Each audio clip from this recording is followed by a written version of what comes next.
রান্না করা খুব খাটুনির, তবে যখন সবাই প্রশংসা করে তখন এই খাটুনিটা মনে হয় কিছুই না।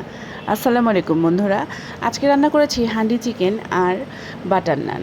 আর জানেন, এই যে রান্নাটা সবাই খেয়ে প্রশংসায় পঞ্চমুখ। আর তখন মনে হলো সত্যিই আমার খাটুনিটা সার্থক।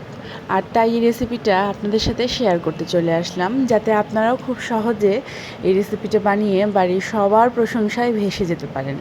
আর আমি কি কি উপকরণ ব্যবহার করেছি সেটা স্ক্রিনেই আপনারা দেখতে পাচ্ছেন, তাই আর মুখে বললাম না। তবে হান্ডি চিকেনের ক্ষেত্রে যে হান্ডিটা ব্যবহার করবেন সেটা কিন্তু খুবই গুরুত্বপূর্ণ। আমি কিন্তু হাঁড়ির ভেতরেও বাইরে দুই দিকেই সরিষার তেল প্রথমে ভালো করে মেখে নিয়েছি, আর তারপরেই রান্নাটা শুরু করেছি।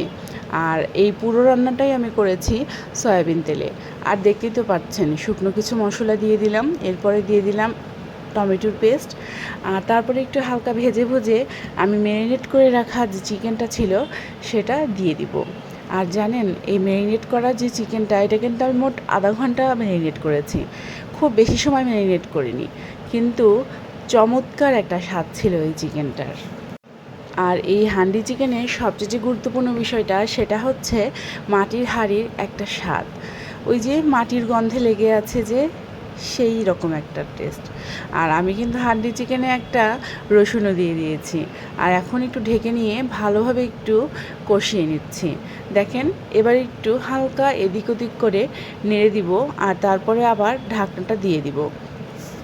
মেরিনেট করা মুরগি আর মশলা সব কিছু কিন্তু আস্তে আস্তে সুগন্ধ ছড়াচ্ছে। আর এই হান্ডি চিকেনের সবচেয়ে গুরুত্বপূর্ণ যে বিষয়টা, এখন আমি সেই বিষয়টা নিয়ে বলবো। আর এই মূল যে বিষয়টা সেটা হচ্ছে ঢাকনা দিয়ে দেওয়ার পরে মুখটা খুব ভালোভাবে সিল করে দিতে হবে। আর তাই আমি খুব ভালোভাবে আটা গুলে নিয়েছি, আর এই আটাটা দিয়ে এখন এই হাঁড়ির মুখটা আমি খুব ভালোভাবে সিল করে দিব, যাতে কোনো দিক দিয়ে বাতাস বের হয়ে না যায়। আর এই সিল করাটার পরেই কিন্তু আমি চুলার আঁচটা একদম মাঝারি আঁচে দিয়ে দিব। আর হান্ডি চিকেন কিন্তু সবসময় মাঝারি আঁচেই রান্না করতে হয়। আর অন্যদিকে আমি বাটার নানের জন্য আটা নিয়ে নিয়েছি, আর রুটিগুলো বেলে নিচ্ছি।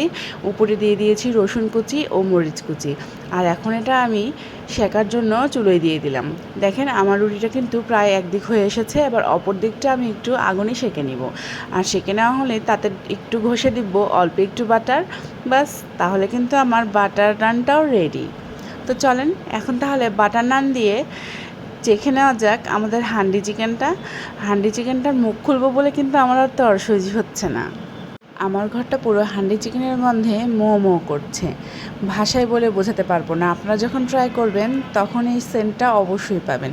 আর দেখেন কি চমৎকার হয়েছে আমার হান্ডি চিকেনটা। আসেন এখন সার্ভ করি।